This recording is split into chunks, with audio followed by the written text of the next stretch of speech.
വാർത്തയിലേക്ക് വിശദമായി. തർക്കങ്ങൾ തുടരുന്നതിനിടെ രണ്ടാം ഘട്ട സ്ഥാനാർത്ഥി പട്ടിക പ്രഖ്യാപിക്കാൻ കോൺഗ്രസ്. അവശേഷിക്കുന്ന സീറ്റുകളിൽ സ്ഥാനാർത്ഥി പ്രഖ്യാപനം നീളുകയാണ്. തെരഞ്ഞെടുപ്പ് സമിതി വീണ്ടും യോഗം ചേരും. എന്നാൽ എംപിമാർ മത്സരിക്കുന്നതിനെ ചൊല്ലി അനിശ്ചിതത്വം തുടരുന്നുണ്ട്. കണ്ണൂരിൽ കെ സുധാകരനും കോന്നിയിൽ അടൂർ പ്രകാശും മത്സരിക്കാൻ നീക്കം തുടങ്ങി. 95 സീറ്റിലാണ് കോൺഗ്രസ് മത്സരിക്കുക. മുസ്ലിം ലീഗ് 27 സീറ്റിലും മത്സരിക്കും. കോൺഗ്രസിന് കിട്ടിയ 95 സീറ്റുകളിൽ ഉള്ള സ്ഥാനാർത്ഥികളെ നമ്മൾ തീരുമാനിക്കും. സ്വതന്ത്രരെ പിന്താങ്ങേണ്ട മണ്ഡലം ഏതെല്ലാമാണെന്ന് കോൺഗ്രസ് സെൻട്രൽ ഇലക്ഷൻ കമ്മിറ്റിയുടെ അനുവാദത്തോടുകൂടി ഇന്ന് തീരുമാനമെടുക്കും.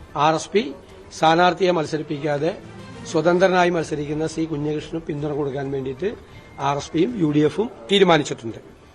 പിന്നെ കേരള കോൺഗ്രസ് ജേക്കബ് വിഭാഗത്തിലെ സി അനൂപ് ജേക്കബിന് പിറവവും CMBക്ക് തിരുവനന്തപുരവും KDP C Mani C Kappan മത്സരിച്ച് ജയിച്ച പാല അവർക്കും വിട്ടുകൊടുക്കാൻ തീരുമാനമായിട്ടുണ്ട്. RMPക്ക് വടകരയും തൃണമൂൽ കോൺഗ്രസിന് സി PV അൻവർ ബേപ്പൂരിൽ മത്സരിക്കും.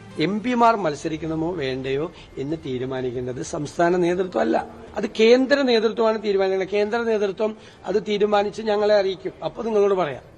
കോൺഗ്രസിന്റെ ബാക്കിയുള്ള സ്ഥാനാർത്ഥി പട്ടിക പ്രഖ്യാപിക്കും. നിങ്ങൾ പറയുന്ന പോലെ ഒരു പ്രശ്നവും ഇതിനകത്ത് കോൺഗ്രസിന്റെ സ്ഥാനാർത്ഥി നിർണയത്തിലില്ല. പക്ഷെ ഞങ്ങൾക്ക് ചില പ്രൊസീജിയറുണ്ട്. ഞങ്ങളൊരു കേരള പാർട്ടിയല്ല, ദേശീയ പാർട്ടിയാണ്. CPMനെ പോലൊരു കേരള പാർട്ടി ആയിരുന്നെങ്കിൽ ഞങ്ങൾക്ക് ഇവിടെ തീരുമാനിക്കാമായിരുന്നു. ഞങ്ങൾ ദേശീയ തലത്തിലുള്ള പാർട്ടി ആയതുകൊണ്ട് അതിൻ്റെതായ നടപടിക്രമങ്ങളുണ്ട്. സ്ക്രീനിംഗ് കമ്മിറ്റിയുണ്ട്, CEC ഉണ്ട്. ആ നടപടിക്രമങ്ങൾ ഞങ്ങൾക്ക് പാലിച്ചേ മതിയാവുക. അപ്പൊ അതുകൊണ്ടാണ് 1-2 ദിവസം. പിന്നെ ഇത്രയും പെട്ടെന്ന് ഈ സമയം വളരെ കുറവാണ്. VV വിനോദ് കൂടുതൽ വിവരം നൽകും. വിനോദ്, രണ്ടാം ഘട്ട പട്ടിക ഇന്നുണ്ടാകുമെന്ന് പ്രതീക്ഷിച്ചതാണ്. അതൊന്നും ഉണ്ടാവില്ല എന്ന് ഏറെക്കുറെ ഉറപ്പായിട്ടുണ്ട്. എന്തിലാണ് ഈ ഉടക്കി നിൽക്കുന്നത്? എൽദോ, വലിയ അനിശ്ചിതത്വമാണ് തുടരുന്നത്. മാത്രമല്ല തർക്കങ്ങളും രൂക്ഷമാണ്. പ്രധാനമായും കെ സുധാകരനെയും അടൂർ പ്രകാശിൻ്റെയും സ്ഥാനാർത്ഥിത്വം സംബന്ധിച്ചുള്ള കാര്യങ്ങളാണ് കീറാമുട്ടിയായിരിക്കുന്നത്. കണ്ണൂരിൽ മത്സരിക്കണമെന്ന നിലപാടിൽ സുധാകരൻ ഉറച്ചു നിൽക്കുന്നു. അടൂർ പ്രകാശിൻ്റെ കാര്യത്തിലും ആ തരത്തിൽ തന്നെയാണ്. കോന്നിയിൽ സ്ഥാനാർത്ഥിയാകണം എന്ന താല്പര്യമാണ് അടൂർ പ്രകാശ് പങ്കുവയ്ക്കുന്നത്. ഇവിടെ ഏറ്റവും പ്രധാനപ്പെട്ട കാര്യം സുധാകരൻ്റെ കാര്യത്തിൽ പ്രധാനപ്പെട്ട കേരളത്തിൽ നിന്നുള്ള നേതാക്കൾ ഒരു സമവായത്തിലേക്ക് എത്തിയിട്ടുണ്ടെന്ന ഒരു വിവരമാണ് ലഭിക്കുന്നത്. അതായത് സുധാകരൻ മത്സരിക്കട്ടെ എന്നൊരു വികാരം നേതാക്കൾ പങ്കുവയ്ക്കുന്നുണ്ട്. പക്ഷേ ആ ഒരു ഇളവ് സുധാകരന് മാത്രമായി ഒതുക്കണം എന്നതാണ് ഇവരുടെ ഒരു നിലപാട്. അടൂർ പ്രകാശിലേക്ക് പോയാൽ കൂടുതൽ ആളുകൾ ഈ കാര്യം ക്ലെയിം ചെയ്യും, അവർക്കും മത്സരിക്കണമെന്ന ആവശ്യം ഉന്നയിക്കും.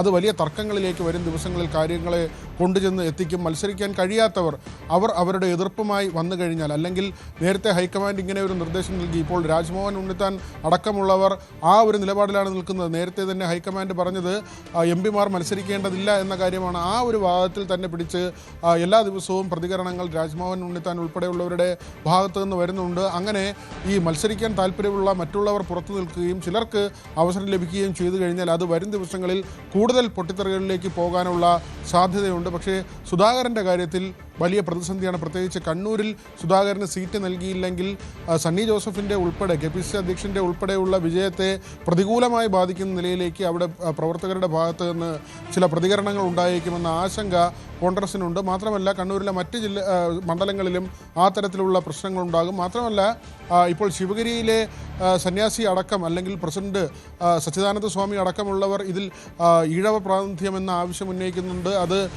വളരെ അപൂർവമായ ഒരു കാര്യമാണ്. ശിവഗിരി മഠം അങ്ങനെ രാഷ്ട്രീയ വിഷയങ്ങളിൽ ഇടപെടുന്നതല്ല. പക്ഷേ കഴിഞ്ഞ ദിവസം ന്യൂസ് 18 നൽകിയ അഭിമുഖത്തിൽ അദ്ദേഹം ഇക്കാര്യം തറപ്പിച്ച് പറയുന്നൊരു നിലയുണ്ടായി.